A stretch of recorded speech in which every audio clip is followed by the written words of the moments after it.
Yes. You're welcome again. You're welcome again. You're welcome again.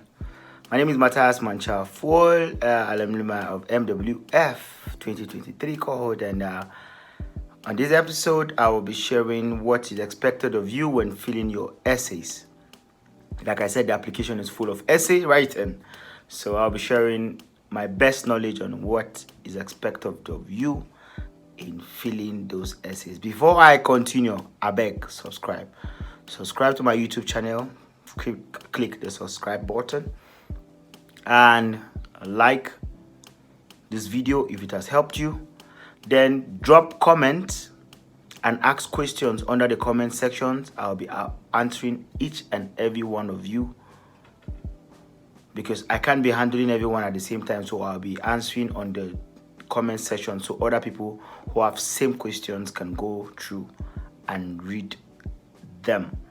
Then the last thing is on your notification in case I post something new, you can be able to learn. This is my first time trying to do this kind of thing, but I felt with the knowledge I've gotten from the Mandela Washington Fellowship program, it is time to give back and make sure that people like you and other people like me can apply, and who knows who's next. So now about your essays, straight to the point about your essays. Now the application is based on essay. Before I continue, I will tell you, my brothers, my sisters, blow your trumpet. Blow your trumpet, blow your trumpet. What I mean by blow your trumpet is all your achievements, all the charity programs you have done, community service you have done, that has proofs that you have posted them before, that they can go and look for them to see without even contacting you. My dear, share it. Share them all. Don't hide any. Because don't be that, oh, let me be humble. No. Share everything. Because these are the things they want to see and know that this person is a leader. This applicant has an exhibition of leadership. This guy has done something as a leader. This guy or this lady has given back to her community or society or place of work or wherever the person finds himself. Blow your trumpet. Now the trumpet I'm talking about is not all about I have certificate in this, I have certificate. Certificates don't matter here. Blow your experiences. Blow trumpet about your community services. Blow trumpet about your trainings and things like that. Blow your trumpet. Blow your trumpet. Now, just to bring your temperature down, please, the application is not a do or die affair, okay? Not everybody will be selected. Let me just tell you the truth. Some of us that got selected, my dear, we thank Jehovah, we thank Jesus, because when we saw other people that applied, our colleagues that applied that did not get, we wonder what happened. But apart from you being smart and everything, grace speaks too. So you have to learn to be prayerful. I don't know whoever you believe in or whatever you believe in or whoever you believe in, just pray. Pray as you apply, you pray. You speak life into it. I'm a Christian, right? So what I do is I speak life into everything I write, and then before submitting, I speak life into it and let God do His will. We can't all be selected, but you could be the lucky one. We have seen people who have applied 2 times, 3 times, 4 times. There's a guy who applied 5 times. I think the 5th year he was accepted. So you see, so people every year they're applying, and I think the more you apply, the more you get better. For me, I don't think I've applied before. I think I just saw the program and then read about it, and boom. Some of us who are so hungry for opportunities and ways to succeed, any given opportunity we see online about applying, and I see I fall within that category and I have the criteria, I've applied straight. I apply almost every day. I apply something, and they keep coming. Now they're coming back to back and stuff like that, and my portfolio is building. My knowledge and understanding and perspective about the world is building. It's getting better. So about your contacts, put contacts that work, emails that work, because all your communication that the IREX who are in charge of the whole program will be talking to you will be through your emails, not phone number. Emails. Everything is email. So let it be active. Number 2, as you want to apply for this program, please get your international passport. If you are fit that you will get it, go and look for your international passport. If you have kept it somewhere, go and dust it and make sure that at least your passport have nothing less than 1 year remaining for it to expire on your passport. Go and get that. Very important. Get your COVID-19 vaccine, whatever. Get every document you need so that by the time they will ask you for this document, you will not say you don't have, because opportunities will pass you by if you're not prepared for it. So you have to be prepared before you even think about application. You do it with faith. If you don't get this one, you get the next one. But make sure all the programs, I realize that most of the requirements are almost the same thing. So that means you can use the same document for the next program. Then straight to the essays. Now about the essay. One thing you should know about the essays, you'll be asked to write some at 250 words, some are 100 words, some at 500 words or something. They ask you questions that have to do with you and what you have been doing. You and what you have been doing. And they don't expect you answering like you are in an exam hall. Answer the questions by telling a story. Tell them what happened, how you succeeded based on the question they're asking you. Express the challenges, the troubles you are facing in what you are doing and how you need them and how the program is going to make you succeed and do better. For example, I think during my application, I can vividly remember, I think I focused more about, I didn't focus more about, because I even forgot, I'm into agriculture. I'm an entrepreneur into agriculture. I have a rice mill in Jos, a rice brand called Camo Rice. If you're watching this video, make sure you buy my rice, because I'm doing this video for free. And then if you don't buy my rice, there's a problem.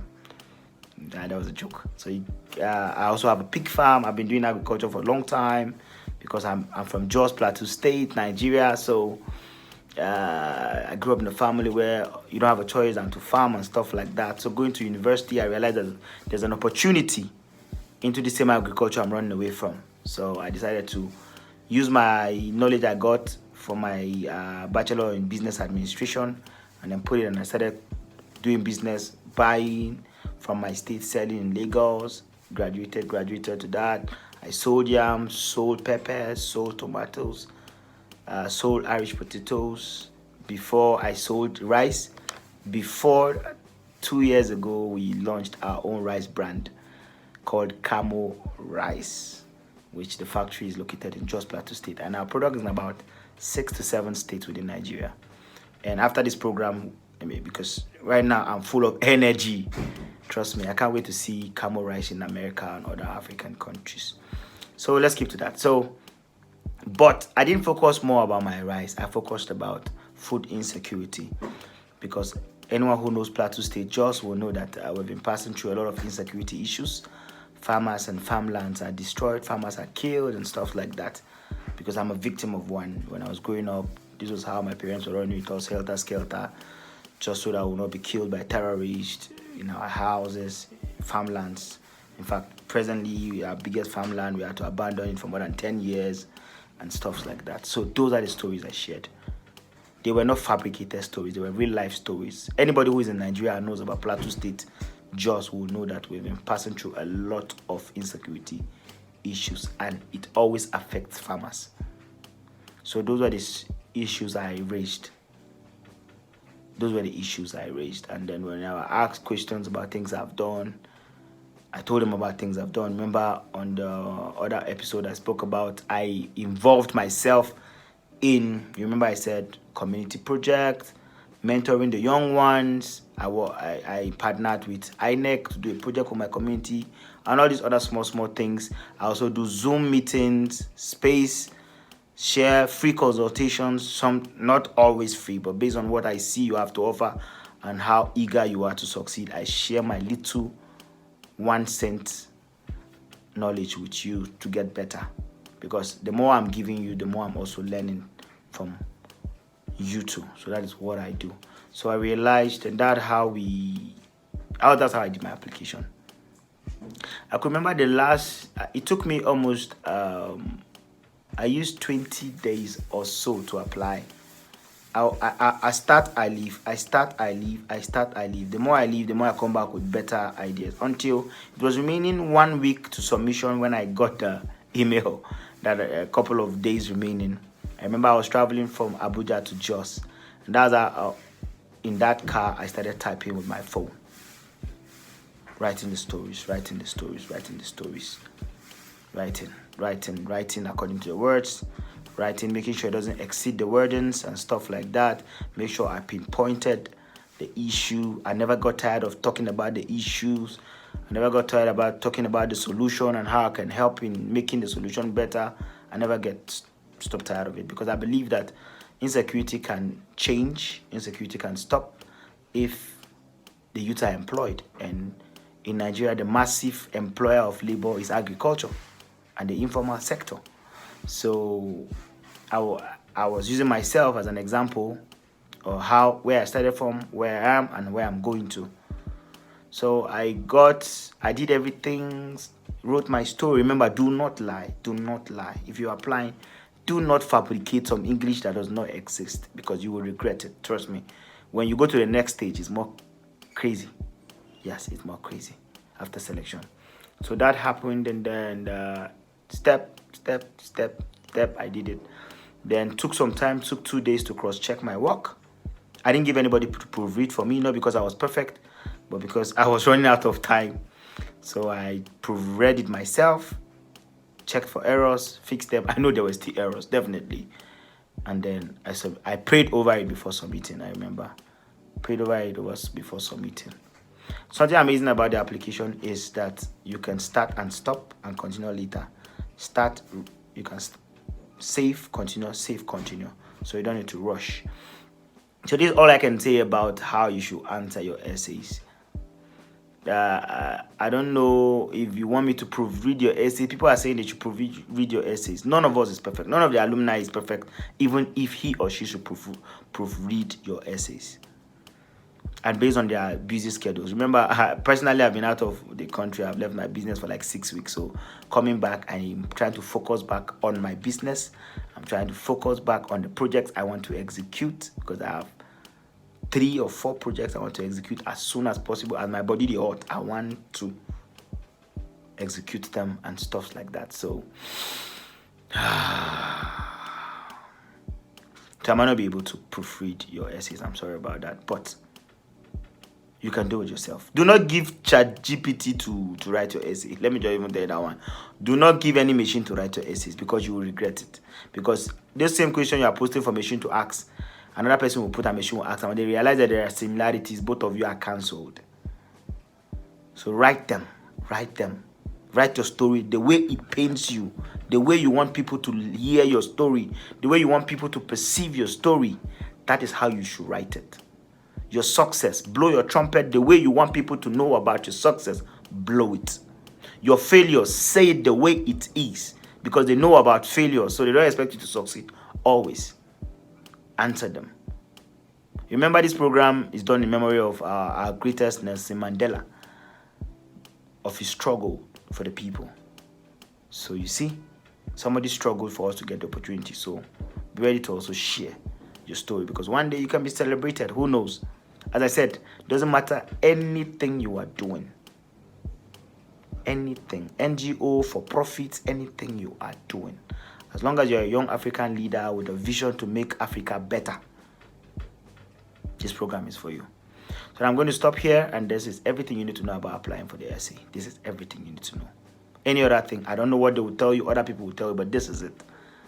Be truthful, transparent, blow your trumpet, be concise, keep to the instructions on each question. Keep to those instructions, because not everybody have time to read stories. If they tell you 250 words, make it 250 words. If they tell you 500 words, make it 500 words. If they tell you 1,000 words, make it 1,000 words. If they tell you 1 word, make it 1 word. If they tell you 1 sentence, make it 1 sentence. Don't try to prove smart, because they have a lot of applications to read. So I'm going to stop here, and I want to tell you thank you for listening to this part. Okay, I think on next episode I'll be sharing my experiences, and then also what happened in Washington, D.C. You know, after the program, right? After you're done with your 5 weeks, the last week you will do it in Washington, D.C. You do it in Washington, D.C. You have cultural night. You have an exhibition whereby all the U.S. related programs, grants, loans, especially grants and stuff like that, the people will be there live. U.S. aid, Prosper Africa, any aid you ever think of that the U.S. is involved, they will be there live to interact with you, to ask questions, to give information of how to access them. And that's the best thing you can get to yourself, because if you don't have those access to those informations, that's when you'll be wondering why you are not always being selected for some grants or some soft loans and connections. So we had that. So I'll be talking about that and any other thing. And that, I think, will be my last episode. So hope this is helpful. As I said, drop all your questions, your comments under the comment section down. Drop it and I'll be answering your questions according to my understanding and according to my experiences. Remember, I said I am not perfect. I'm sharing based on what I have gone, I've seen, I've learned, and I'm back to Africa to make Africa better. So once again, my name is Mathias Mancha Pwol, and I attended Jackson State University, and I will want you to subscribe, like, comment on your notification, and let's see how we can help each other. Who knows? You might be the next fellow. I wish you the best in application. I hope by now you have started your application. Start as soon as you watch this video. Start immediately. Start immediately. Start immediately. But do not rush. Do not rush. The application is not based on who submits first. No. It's not based on who submits first. But it's advised at least before the last week of submission, you should submit. Have time so that you can proofread over and over again and submit.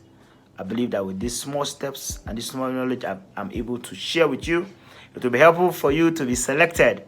See you on the last video. Peace out.